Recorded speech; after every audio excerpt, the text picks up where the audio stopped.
গত রোববার ভারত পাকিস্তানের হাই ভোল্টেজ ম্যাচেও দেখা মিলল একই ঘটনার প্রতিচ্ছবি। তবে এবার রিভার্স রোল। কান্ডারি বিরাট নন, বরং হার্দিক পান্ডিয়ার উদ্দেশ্যেই গ্যালারি থেকে উড়ে এলো চুমু। পাঠালেন তার চর্চিত প্রেমিকা জেসমিন ওয়ালিয়া। ভারতীয় বংশোদ্ভূত হলেও ব্রিটিশ তিনি।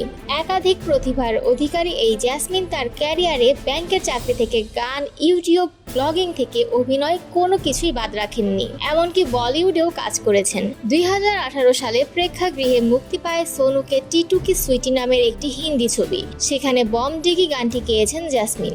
2014 ও 2015 সালে পরপর 2 বছর এশিয়ার প্রথম 50 জন সেক্সিয়াস্ট ওমেনের তালিকায় জায়গা পেয়েছেন তিনি। যদিও এখনো পর্যন্ত জেসমিন বা হার্দিক তাদের এই সম্পর্কে সিলমোহর দেননি। তবে দুজন তারকার ঘনিষ্ঠজনেরাই বলেছেন বিচ্ছেদের পর বর্তমানে এই গায়িকার সঙ্গেই প্রেম করছেন হার্দিক, যে কারণে ভারতের ম্যাচ দেখতে গ্যালারিতেও হাজির ছিলেন তিনি। প্রসঙ্গত, সম্প্রতি এক যৌথ বিবৃতির মধ্যে দিয়ে বিচ্ছেদের কথা ঘোষণা করেন হার্দিক ও নাতাশা স্তানকোভিচ।